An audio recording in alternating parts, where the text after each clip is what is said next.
Welcome back, guys, to another week of Roast Masters Fantasy Football here. I got Doug and Garrett with me. How you guys surviving this virus? Good. Yeah, I'm doing good. Good, good. Glad we got this football to talk about. The draft is coming up this week, which is fantastic. We look forward to doing that. But this week we kind of want to talk a little bit more about some free agency stuff that already happened. And then next week, and from on, the plan is to talk about the draft and, kind of rate how each team did fantasy-wise and see if anybody will we'll see. We'll talk about each team and kind of see if their drafts help them or not. So we'll go from there. But let's start talking about the Cowboys first. We started last week the Steelers. Now we got the rival, the Cowboys, to talk about. Amari Cooper, 5-year, $100 million deal he signed last year. He had over 1,000 yards, 8 touchdowns. And it's just interesting to see what they did and the money they gave him. Obviously, what's still going on with Dak. They're kind of paying around him. So what do you think this signing means for this Cowboys team? I think it's a pretty big signing for them. I think it gives them a weapon long term, and I think that even though they haven't committed to Dak Prescott yet, I think it means they're going to commit to Dak Prescott because, you wouldn't have given Amari Cooper that big extension if you weren't going to sign Dak long term. Yeah, I agree. What do you think, Gary? Yeah, I mean, it's hard. I feel like it's a big kick in the nuts to Dak almost at the same time because Amari Cooper came in at a time where the offense was already blowing up. So whenever he came in, he caught fire. He was playing with an Oakland Raiders team that wasn't doing too well at the time. And I mean, not saying he's not a terrible receiver, but I think he's a little bit overpaid for what he got. I think he's a good receiver. He's great to have on your fantasy team, but I don't think he deserves that much money compared to what Dak deserves. I wouldn't say Dak deserves a lot, but Dak is definitely way better. It's more of a factor in that offense than his receivers and Zeke last year. It clearly proved Zeke didn't really do much when he got paid. So we'll see. Money talks, though. So yeah, you see a lot of these guys get paid a lot of money and then they kind of just come out flat next year. So is this what's going to happen with Cooper this year, you think? I mean, that's pretty much all up to Dak because, when you're a wide receiver, it all really depends on whether or not your quarterback's able to get you the ball. And that's going to be something that we're going to have to wait and see how this Dak Prescott situation carries out. Yeah, and something else to add here, Jason Witten signed with the Raiders. Last year he had 4 touchdowns over 500 yards. Obviously, they still have Darren Waller, which I'm sure is going to be their main guy in Las Vegas now. But Blake Jarwin's going to step up to the tight end role. Last year had 3 touchdowns, just 1 less than Witten. So does Witten leaving help improve Cooper's fantasy numbers, or do you think Jarwin's going to fill that role good enough for Witten that those receptions are kind of going to be, dished out to Jarwin that Witten was getting? I think it's going to help Cooper because, Cooper's a big body, and let's say that Jarwin doesn't do well right out of the gate. I think that Dak's going to be trying to use Amari as his big over the top option when he's under pressure and in the red zone. Yeah. What do you think, Gary?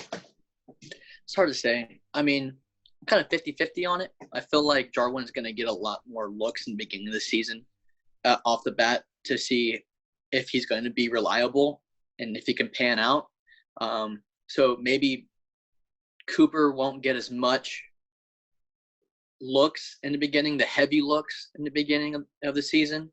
But if Jarwin doesn't come through, then Amari is definitely going to get a lot more looks when it comes to the end of the season going into playoff time. But actually, talk about the Witten trade. I think that Witten trade for Oakland is going to work out in their favor. You give Waller a really good tight end, veteran tight end, to go up there for maybe a year to give some insight on how involve his game and to become an elite tight end, I think Waller will definitely be enlightened on by Witten, definitely next year. Do you see him being a top 3 tight end next year? Waller? Yeah. Ooh, probably. I mean, it's hard to say. He blew up last year as a rookie, so I wouldn't say top 3. I would say in like the top 5 to 7, because it's always iffy. Everyone had the hype up on Njoku. Everyone had the hype up on O.J. Howard. So you can't get a hype up on a man who only had one good season. He's got to have back to back to back to back, and then you keep going with him. So I think in the aspect of his game evolving, the Witten trade worked out in his favor. Okay. You agree with that, Doug? Yeah, I do. I agree with the fact that it's hard to dictate like a top 3 option potentially because tight ends are weird, man. Like especially from a fantasy aspect, Yeah. it's kind of just like dumb luck, honestly. I agree. I agree with that 100%. It's tough to say. I mean, we've had the 3 for the last 3 years. You know, you got your Ertz, your Kelsey, and you know, Kittle. you Kittle now, but you know, you kind of imprinted those guys as your top, and then the rest Right. is kind of just iffy. So that's interesting enough. But let's jump over to the Broncos. They waived Joe Flacco. Looks like they're going with Drew Lock, which I know Doug will jump on the Drew Lock train. He's big on him. They also added Melvin Gordon, which was kind of a shock to me, 2-year, $16 million deal. Still, last year, 612 yards, 8 touchdowns. He was 9th overall in fantasy, just in 12 games for touchdowns. And then they still got Philip Lindsay, over 1,000-yard retro, 7 touchdowns. And they also added our Nick Vannett from the Steelers. So just a lot going on here. Well, Doug, just start off first about the whole Flacco thing. Then also what's going to happen at running back with Gordon coming in? Yeah, I think this is going to be an exciting season for Broncos fans. I'm really excited for Drew Lock, and I think he's going to take a big step forward. Probably, he's going to be really good. I feel like what he might do might be similar to what Josh Allen did for the Bills this year, Okay. where he looked okay in his rookie year, and then just gradual improvement from that point forward. And with the running back situation, I think the Melvin Gordon signing is bizarre. I mean, I think you can go with a 2-back look, but at the same time, man, running backs are like goalies in hockey. If you have 2 really good ones, you don't have any at all, and it's going to be hard for them to, try and find both those guys the amount of looks to keep both of them happy. Yeah, I mean, you're putting together 2 dominant running backs.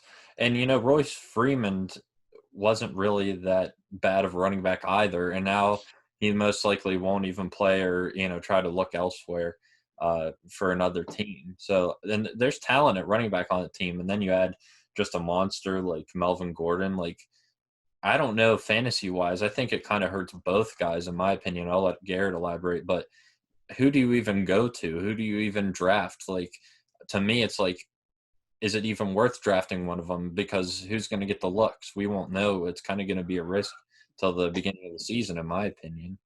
Oh yeah, he's that kind of guy you take later, take definitely later in the draft. You get your top 2 running backs that you want, and then you find a bench running back, and if one of them are available, you go for it. Now, if you're in a deeper league, you're going to have to pick one of them, with more players. So it's like, okay, I'll take, I won't take Melvin Gordon because of what he pulled last year, but then you sit on it. I think this team, like Doug said, I think this team is going to be very surprising this year. I think it's going to be I wouldn't say it's going to be a close run for first, but Broncos sneak in with a wild card. Broncos sneak in a wild card this year. Because if you looked at it last year, their defense was phenomenal. What held them back was a few loose ends on offense. They're not bad. They just had to put everything together, and this team is going to be nice. So I don't know. I mean, Sutton's going to be for sure a draft on that team. Yep. They don't have really anybody else at wide receiver. So I mean, you'd be stupid if you didn't draft Sutton, in a top 10 easily. because he's the only guy that got most of the looks last year. Now it depends who they sign him, if they draft anybody or they get another signing or something. But Sutton is a definitely top 10 to top 15 guy for me. So I don't know.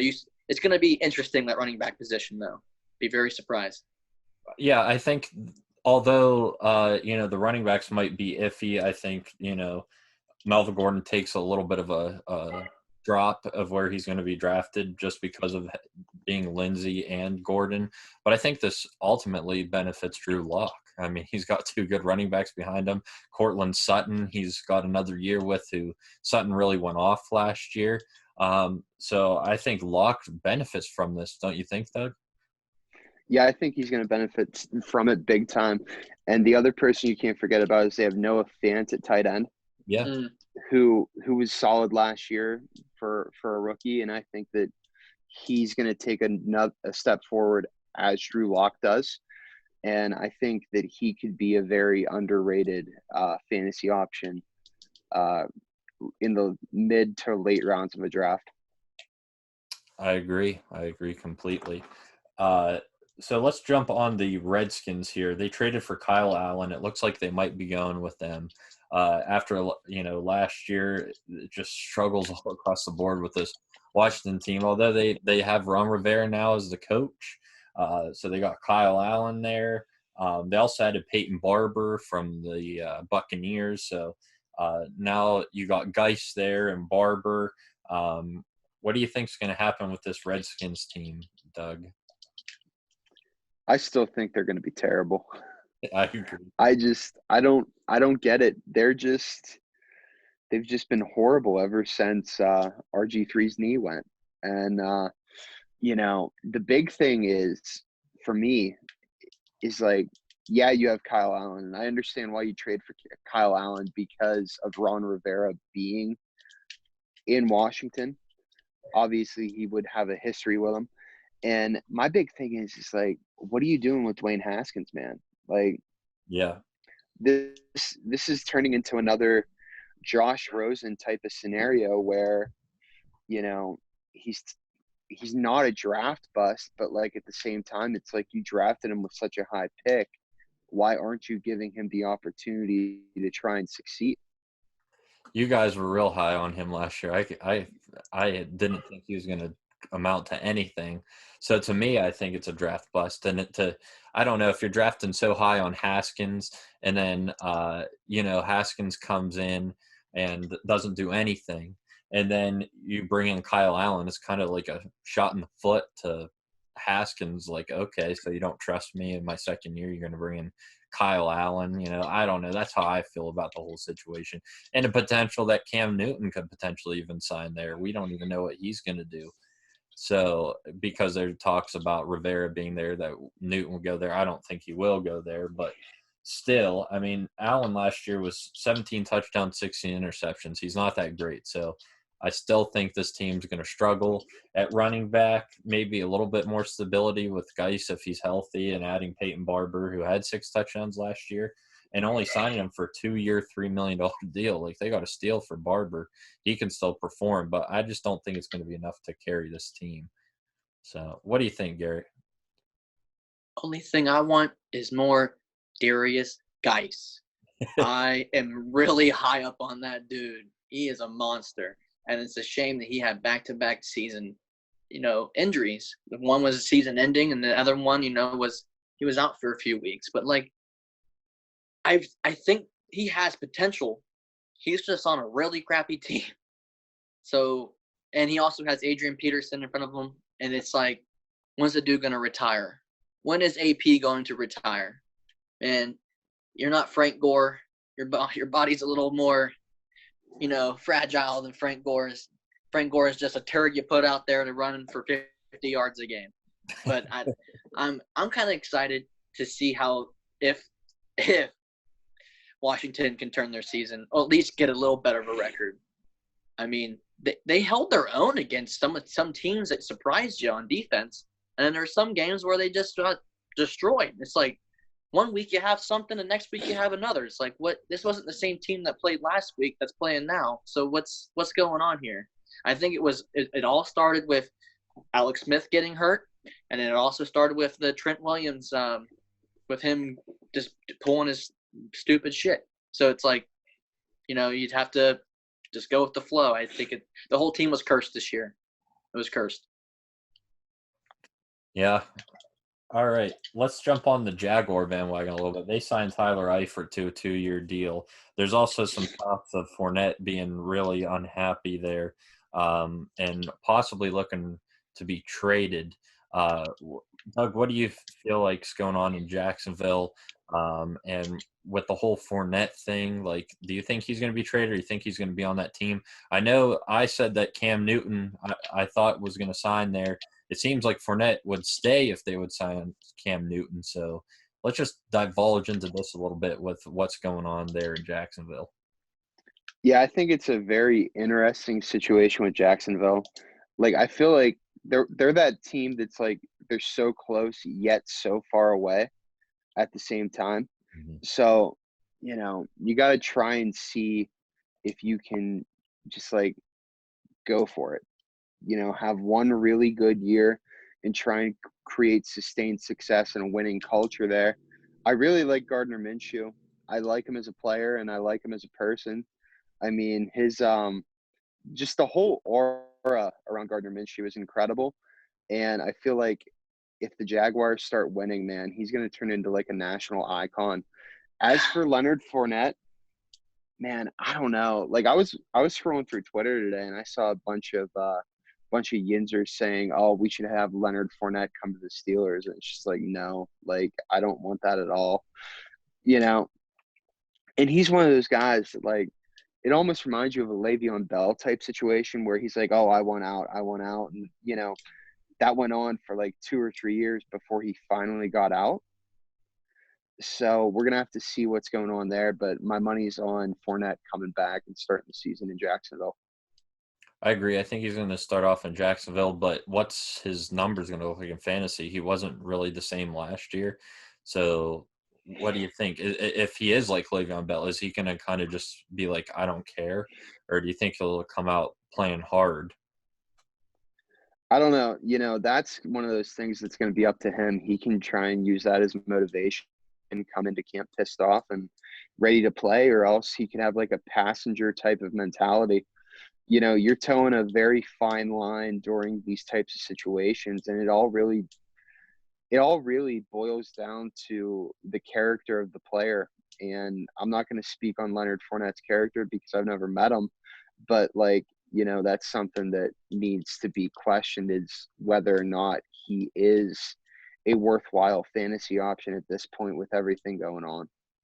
Yeah, before we jump to Garrett, today they released their wide receiver Marquise Lee. He was one of their more productive receivers last year, and now he's a free agent. He's healthy. They really didn't say why they released him, but potentially maybe they're looking to get another wide receiver there, drafted better. I don't know what's going on, but just to add to that, Garrett, before you discuss these Jaguars, about what's going on in Jacksonville. I don't know. It was awesome watching Minshew last year. Minshew Magic, man. It was great to see him do what he did. I don't think many people had high hopes on him at first until Nick Foles goes out and this dude just pretty much catches everyone's eye. Like he was like, wow, like that's my uncle. Like he's out there throwing deep bombs, But yeah, I did see that what Doug said about Fournette. All the Yins are saying he should come to Pittsburgh. And I was thinking about it. It's like, do I want a decent sized running back who gets injured all the time, or do I want a big running back that gets injured all the time? It's which one would you want? They're both injury prone. So whether you get rid of Connor, you're going to get another running back that's injury prone and doesn't produce. That's what I think is the problem. I mean, Fournette had one good season. It was the same season Bell blew up. After that, he fell off. Dude hasn't been the same since. So what's going on here? I think that he's going to come out, and if the first week they get blown out, Fournette is not going to be the same the rest of the season. He's just going to play like, oh well, what's there to play for? There's nothing to play for. I'm not getting paid. I'm not doing this. Whatever. Yada yada yada. I just think It's hard to say because Minshew's so young, but I wish they would have another leader step up and try to get that team in the right direction. But I think it's just going to be rebuilding for the next couple of years on both sides of the ball. Yeah, it's tough to say with Fournette, but I don't see much fantasy-wise out of him unless he would get traded to a different team, and then maybe he'd have some, enthusiasm to want to play now, that he's off the team. Or if Cam Newton would sign, maybe he'd be like, let's go. So then maybe his draft stock would go up to me. But other than that, it's kind of like, I agree. Do you want an injured running back if you were to go to Pittsburgh? You got Connor that's injury-prone. You got Fournette that's injury-prone. It's just something that we really wouldn't need. It really wouldn't benefit us. And in my opinion, I think Connor has the better hands out of those two. So I like him as a pass catcher. Oh, yeah. I'd rather have Connor there, but we'll see. Doug? Can I go off topic real quick? Let's go off topic, Doug. All right. I hate that Steelers fans are still, looking for a running back because, dude, I'm telling you, I think Benny Snell is going to blow up this year. Big Benny Snell guy, Doug. I think he's going to be unreal. I don't understand why people are still looking for one. We have three. We have three very talented running backs.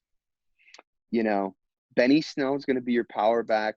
James Conner is going to be your style back. And then you're going to use Jalen Samuels as like a receiving back out of the backfield. They have so many good options.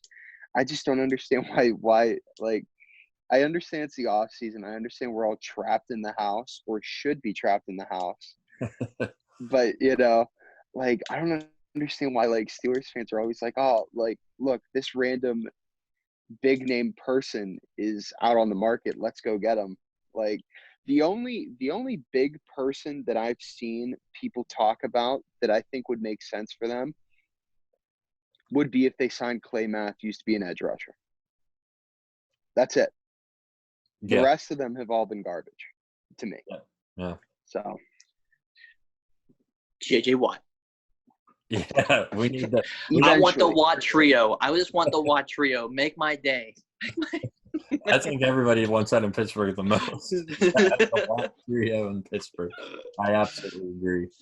All right, before we end for today, let's talk about the big extension. Christian McCaffrey became the highest paid running back in NFL history. 4 years, $16 million deal. Is McCaffrey worth it? We've seen him go off last year. Now, he's got Teddy Bridgewater at the helm in front of him. Is McCaffrey going to be a powerhouse this year, or is he going to slide down? As we talked about, people that have signed these extensions or big contracts kind of just been like, whatever, but how does this affect Christian McCaffrey's fantasy value this year? I think it's still at an all-time high. I mean, this man literally wins games for the Panthers. There will be games where he'll have 200 yards or 200 all-purpose yards and a couple TDs, and they'll end up winning 21-17. He honestly might be the most valuable non-quarterback position player in the NFL right now. Yeah. He's valued a lot. I'll tell you what, I've said this before on here. I want to thank Matt for taking Saquon Barkley at number 1 in last year's draft. That way I could get Christian McCaffrey, even though it didn't win me a championship as Doug did, but still, he was fun to watch.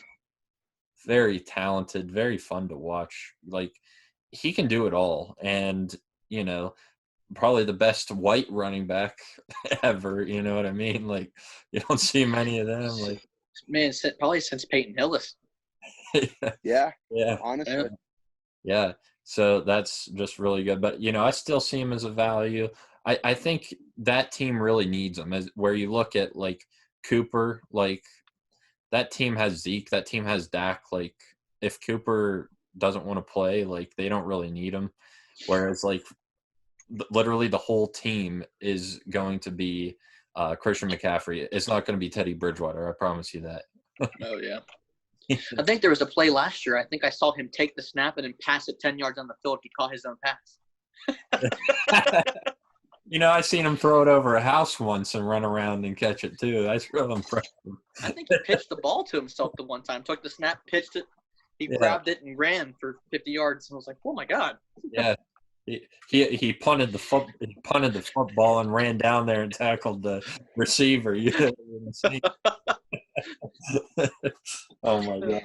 So what do you guys expect? We got a couple more minutes. What do you expect out of the draft coming up this week? It looks like Burrow's going number one, and if you bet on it on Fox Bet, you're only going to win $1 off of $100 bet. So I mean, that's how confident people are that Burrow's going number one.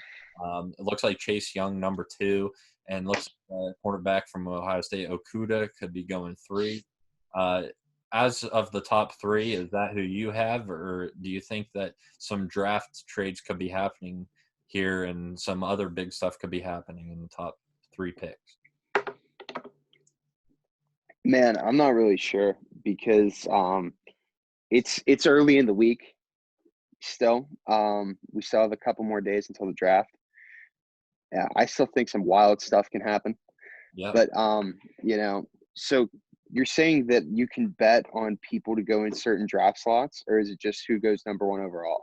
They have a bunch of stuff like who's going to be the top three. Okay. Is Tua going to go before Herbert? Stuff like that. You can bet on a lot of stuff. Right now, there's a lot of interesting bets. First wide receiver, I know, is an interesting one. Between CeeDee Lamb and Jerry Jeudy, I think they're going back between those two. So you can get you can make some money off of that. Even projecting the top three picks right, which I think are pretty accurate as they stand now with Burrow, Young, and Okuda. But there's talk about the Lions potentially trading. I know that. So it's still early, but I think this year we could see the most draft trades and signings, as there's still a lot of players out there that could be traded, or picks that could be traded, or people that can be signed. I think this is going to be the most interesting time to kind of pay attention to football. Mm-hmm. Yeah, I'm like interested to see like who gets traded off of teams right during the draft or like right before the draft, because somebody that I was thinking about right before we started recording was Andy Dalton with the Bengals. There's still a couple teams out there that need a quarterback. And I think that Andy Dalton could be a very solid stopgap for teams, similar to how Joe Flacco was for Denver. I think yeah. What were you going to say? I think he's going to stay with Cincinnati. I think he accepted that role, but obviously he's available. And obviously there's still free agents available. So to me, it's going to be interesting to see these teams such as the Chargers, such as some teams that still need quarterbacks, with like, what's the situation with Cam Newton? What's the situation with Winston? Like, these are quarterbacks. These are there's teams that need quarterbacks. Are they going to jump on one of these young guys? Or if maybe they see a better option maybe later in the draft, they might jump on, say, signing like, all right, we didn't get the quarterback we wanted, so let's go with Winston. Let's go with Cam. So it's going to be interesting kind of to see, in my opinion, like what's going to happen with that whole ordeal. What do you think, Garrett? I don't know. It's draft is the draft every year it always shocks me. You have those first couple people that are going to go, but then it's like, where did this guy come from? Like, who is that guy? I at the beginning of the football season last year for college, I always thought Chase Young was going to go first. That dude's just a monster. I think it's always hard to say because quarterbacks are going to be high up there that they could be game changers. But if you look at certain positions, Chase Young's position is a humongous game changer in the NFL. You want that great edge rusher to, a clutch moment. Quarterbacks, to me, they just, the top ones, they just don't always pan out, and that's what scares me. That's why I always felt like Chase Young should go first. But with the circumstances in Cincinnati, you have to go with Burrows. You'd be stupid if you didn't go with Burrows. it's very interesting. Like you said, I'd like to see how some of these teams do that need quarterbacks that are farther in the draft, if they'll trade up or what they'll do. But it's going to be disappointing not seeing, the players go up and grab their jersey. It's not going to be all over, their what is it, on their cell phones or whatever this year. Or, Yeah, Yeah, Zoom. they're doing it over Zoom. Zoom. Yeah, it's going to be weird, man. But it is what it is. Once this is all over, it's I think it's just I think what it might be this like a way to set them back from not getting all the fame if I'm up there all going to their head with their first draft night actually there, even though it's a big moment in their career. It might just be like a humbling moment that I don't have all this media up on me right now. It's just I could be with my family, my friends, and we just get to see what team I get to go to and see how I make the rest of my life, as a living. Yeah, and I think this is going to be the most by the book draft, like as predictions go wise, because of a lot of teams not being able to bring guys in, like to be able to try them out. So it's going to be a real like you're not going to. I don't know. I don't think we'll have teams taking big risks on players because they haven't had a chance to really look into them or look at them. To bring them in for, and for instance, like between Tua and Herbert, like what's going to happen? Like you're just going to have to look at tape pretty much. You're not going to be able to like, bring them in and actually really get to know Herbert. them. Herbert. Herbert goes first.